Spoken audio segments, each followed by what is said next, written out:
अब बात ये है, ये जो राष्ट्रगीत है वंदे मातरम, इसको लेकर इशू क्या है? देखो, सबसे पहली चीज बेसिक आपको पता होना चाहिए, 1875 के अंदर जो है इस गीत को सबसे पहले जो है लिखा गया था। और किसके अंदर किसने लिखा था? बंकिम चंद्र चट्टोपाध्याय जो थे, उनका एक उपन्यास था आनंद मठ। इसको लेकर यूपीएससी प्रीलिम्स एग्जामिनेशन में सवाल भी पूछ चुका है।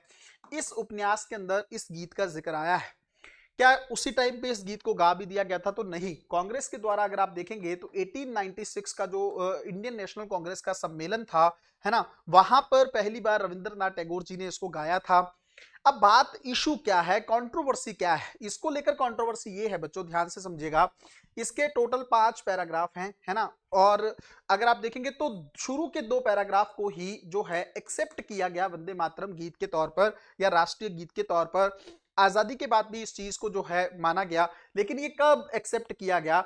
1937 का जो फैजपुर अधिवेशन था कांग्रेस का, उसके अंदर जो है नेतृत्व कर रहे थे पंडित जवाहरलाल नेहरू। और उन्होंने कहा था कि लास्ट के जो 3 पैराग्राफ हैं उसको एक्सेप्ट नहीं किया जाएगा या उसको छोड़ देना चाहिए। अब उसका इशू क्या है, क्यों उन 3 पैराग्राफ को छोड़ दिया गया? यहीं पे बीजेपी ने मैटर उठाया है।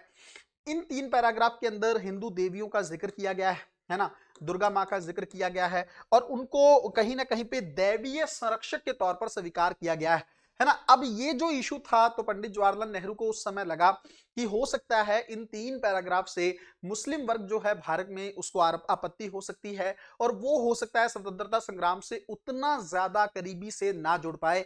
इसलिए उन्होंने कहा कि इसको अवॉइड रखने की जरूरत है। क्या सिर्फ पंडित जवाहरलाल नेहरू का ही ये पॉइंट था? नहीं, महात्मा गांधी भी इस बात को मानते थे कि वंदे मातरम एक अच्छा गीत है, राष्ट्रीय गीत के तौर पर इसको एक्सेप्ट किया जाना चाहिए। एक नारे के तौर पर वंदे मातरम को आज तक हम लोगों ने अपना रखा है।